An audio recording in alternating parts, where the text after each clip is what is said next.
নমস্কার বন্ধুরা, চিকেনের একটা অন্যরকম রেসিপি আপনার সাথে শেয়ার করছি। এটা খুব চটজলদি, বেশি মশলা দরকার লাগে না। হালকাভাবে আপনারা কাঁচা লঙ্কার মাধ্যমে একটা সুন্দর ঘরোয়া মাংসের ঝোল এবং সুস্বাদু মাংসের ঝোল আপনারা রান্না করতে পারবেন। এটা অ্যাকচুয়ালি রসুন দিয়ে বা গোলমরিচ দিয়ে একটা রেসিপি। এটাকে গোলমরিচ চিকেনও আপনারা বলতে পারেন। যাই হোক, তা এই রেসিপিটা করার জন্য প্রথমে পেঁয়াজগুলোকে আমি কেটে নিচ্ছি।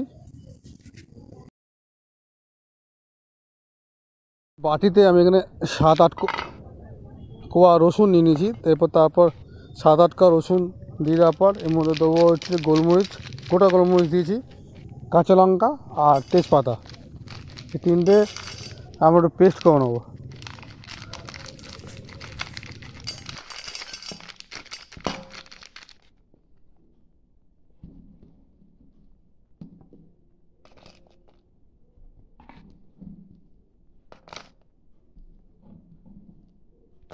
আমার এখানে গোটা দিইনি, আদাটা আগে থেকেই পেস্ট করা ছিল, সে আদাটা আমি দিয়েছি।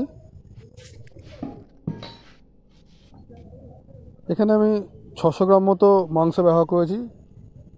600 গ্রাম মাংস নিয়েছি। এর মধ্যে দিচ্ছি হলুদ গুঁড়ো, নুন দিচ্ছি আর সর্ষের তেল। তো এই তিনটে জিনিস নিয়ে ভালো করে মাংসটা একটু মাখিয়ে রেখে দেবো।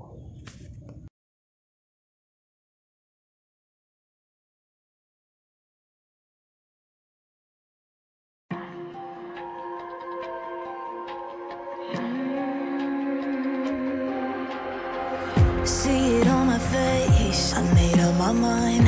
Not another day, you're on borrowed time. Let me get away, yeah I'm running, yeah I'm running. So love me or leave me, I'm standing alone. গ্যাসের মধ্যে একটা কড়া নিয়ে নিয়েছি। এবার কড়াটা একটু গরম হয়ে যাওয়ার পর এটা আমরা সর্ষের তেল দিচ্ছি। সর্ষের তেলটা হালকা গরম হয়ে যাওয়ার পর, হালকা তেল গরম হয়ে গেলে অল্প দিয়ে দিয়েছি দারুচিনি, আর এই আলুগুলোকে একটু ভেজে নেবো। আলুগুলোকে হালকা লাল লাল করে ভেজে নেওয়ার পর আলুর মধ্যে মাংস দিয়ে দেবো। মাংসটাকে কষা করে কষিয়ে নেবো একটুখানি।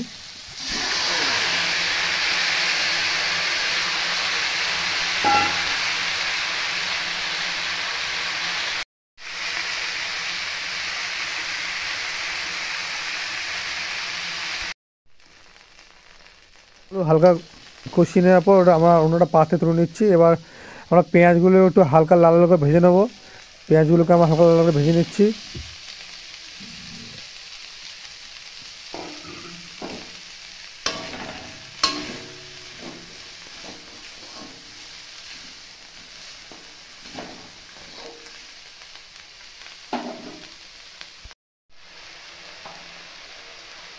এগুলোকে হালকা লাল লাল ভাজা হয়ে গেছে। এরপর দিয়ে দিচ্ছি একটু হলুদ গুঁড়ো,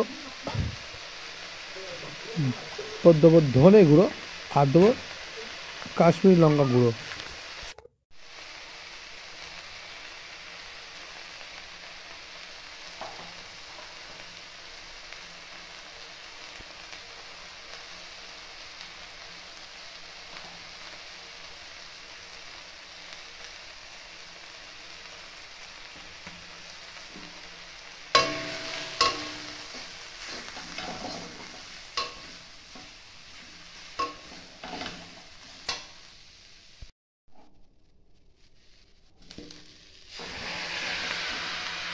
কষানো মাংস আলুটা এবার পেঁয়াজের উপর দিয়ে দেবো। দিয়ে হালকা ফ্লেমে একটু করে আমরা স্টিয়ার করে নেবো।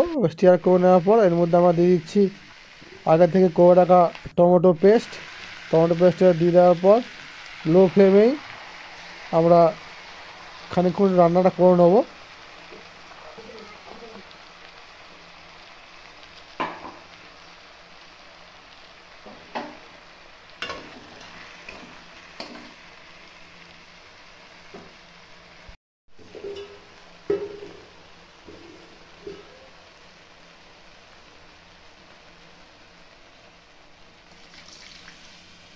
দিয়ে নিচ্ছি।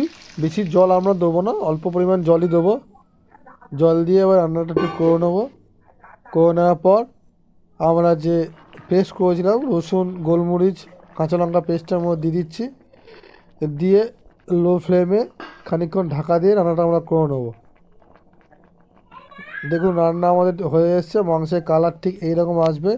একটা ছোট টিফিন বক্সে আমি এটাকে প্লেটিং করে নিয়েছি। খুব সুন্দর একটা রেসিপি, ঘরোয়া চটজলদি আপনারা করতে পারেন। মাংসটা খুব সুস্বাদু হয়েছে, খেয়ে আপনারা